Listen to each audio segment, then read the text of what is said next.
Yes, in just one day, the People Power Party's candidates have changed their positions on Han Duck-soo's presidential candidacy. Let's find out why they left the door open to unification during the primaries, and what led to their change of stance. We're joined by reporter Choi Don-hee from the National Assembly.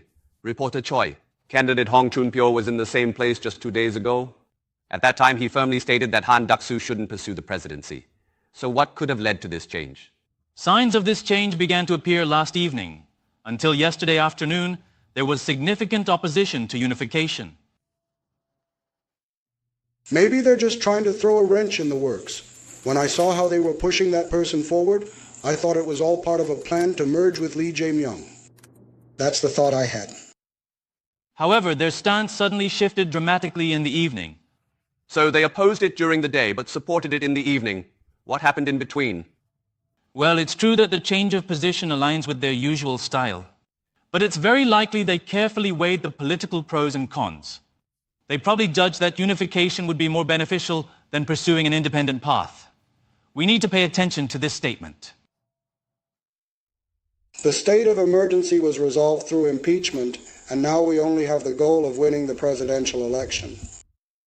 This proactive shift in stance could be interpreted as an initial move to secure political space and leadership in the future election after passing through the party's internal primaries. It seems that not only candidate Hong Jun-pyo but also candidate Han Dong-hoon is showing signs of a change in stance. It feels like they're sharing something. What's going on? So, I've made it easy to understand. First, candidate Kim Moon-soo has been the most proactive about unification, even bringing in lawmakers who backed Han Duck-soo. He's on board with it. Candidate Han Dong-hoon has opened the door he had previously closed. He was as negative as candidate Hong Jun-pyo about Han Duck-soo's candidacy, but as you've seen, he recently emphasized his connection with Han during the state of emergency and changed his position. On the other hand, candidate Ahn Cheol-soo remains closed for now. However, he hasn't completely ruled out the possibility of unification for a counterstructure, so there's a possibility of a proactive change in stance in the future. So out of the 4 candidates, 3 have left the door wide open, while Han Duck-soo has only slightly opened his. Could this be because Han Duck-soo's candidacy is imminent, or is there perhaps another reason behind this cautious approach? The change in stance during the election period is primarily due to approval ratings. Especially in this People Power Party primary, which is sharply divided 2-2 between pro- and anti-impeachment factions, the calculations seem more complex. With no clear leading candidate, the unification issue is directly tied to the party's competitiveness in the general election.